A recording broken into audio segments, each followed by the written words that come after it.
Hello guys, welcome to my channel trending Sangeetha vlogs. How are you? ఎలా ఉన్నారండి? అందరు బాగున్నారా? ఈరోజు అయితే సండే స్పెషల్ కాబట్టి చికెన్ కుర్మా చేస్తున్నాను.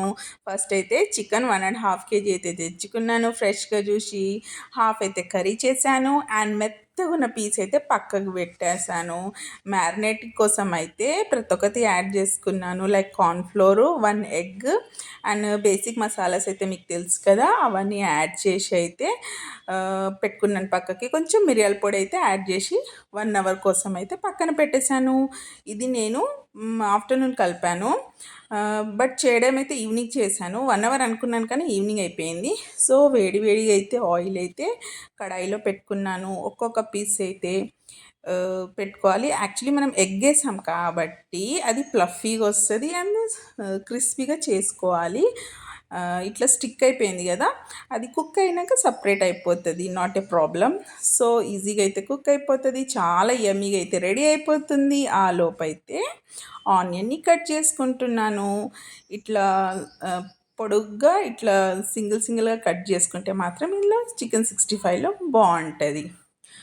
కొరియాండర్ కూడా కట్ చేసుకుంటున్నాను. మన చికెన్ 65 అయితే రెడీ అయిపోయింది. పైన గార్నిష్ చేసుకోవాలి. ఎలా అంటే కర్రీ లీఫ్ ఫ్రై చేసి ఇంకా కొరియాండర్తో సర్వ్ చేసుకోవాలి. సో పిల్లలైతే అస్సలు ఆగట్లే, వాళ్ళ ఎక్స్ప్రెషన్స్తోనే మీకు అర్థమవుతుంది కదా ఎంత టేస్టీగా ఉంది చికెన్ 65.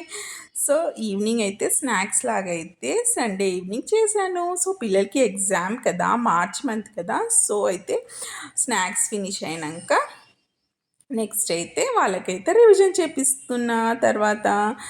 సో వాళ్ళైతే చాలా ఎక్సైట్ ఉన్నారు. సో వాళ్ళకైతే చికెన్ అంటే ఆల్రెడీ ఇష్టమే. సో చికెన్ 65 చేసేసరికి చాలా ఇష్టంగా తిన్నారు.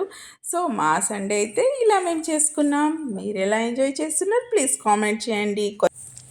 మీకు ఈ వీడియో నచ్చితే please like, share and subscribe చేసుకోండి. కొత్త వ్యూవర్స్ అయితే ప్లీజ్ సబ్స్క్రైబ్ చేసి బెల్ని ఆన్ చేసుకోండి. సో ఆల్ నోటిఫికేషన్ మీకు వచ్చేస్తుంది. Thanks for watching.